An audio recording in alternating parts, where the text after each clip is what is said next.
All right. Well, it's still the evening of the 12th of April, 2019.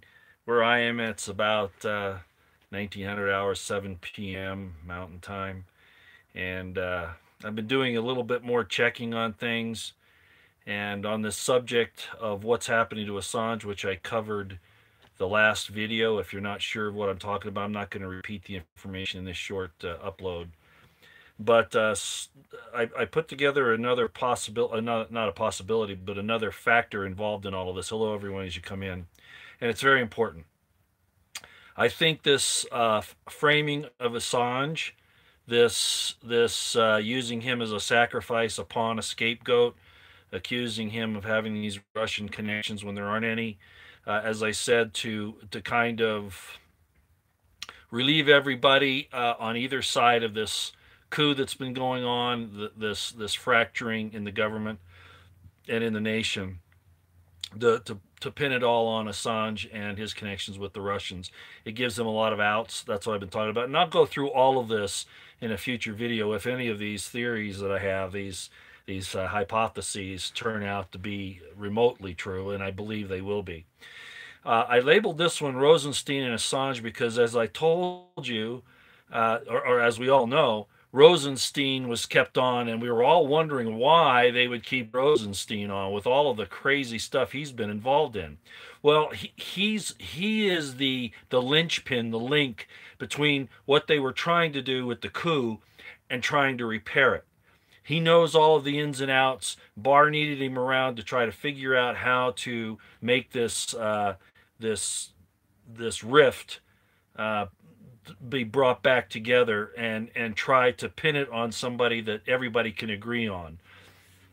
And I know there's some problems you would think like, well, we already know the DNC wasn't hacked; it was an inside job. I know all of that. I know all that, but do you see where it's headed?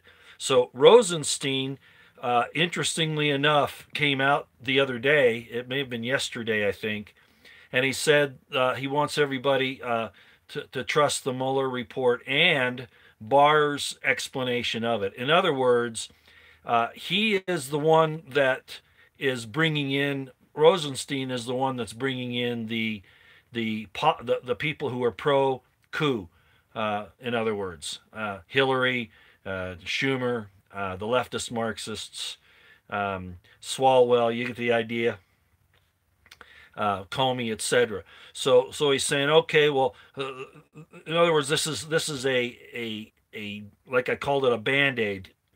Rosenstein's almost like the band aid that's bringing in, that's the linchpin between the old coup situation and the new storyline. Put it that way.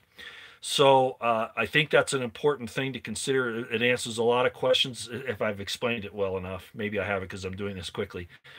I think that explains why Barr kept Rosenstein on and why Rosenstein has talked positively about the Barr report and his 4-page report as it relates to the 300-page Mueller uh, report.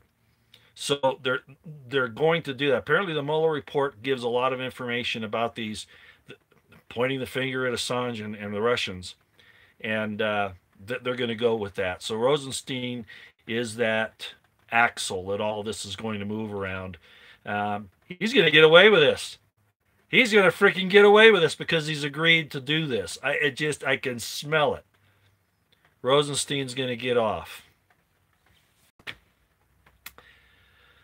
Uh, that's the way it's looking, ladies and gentlemen.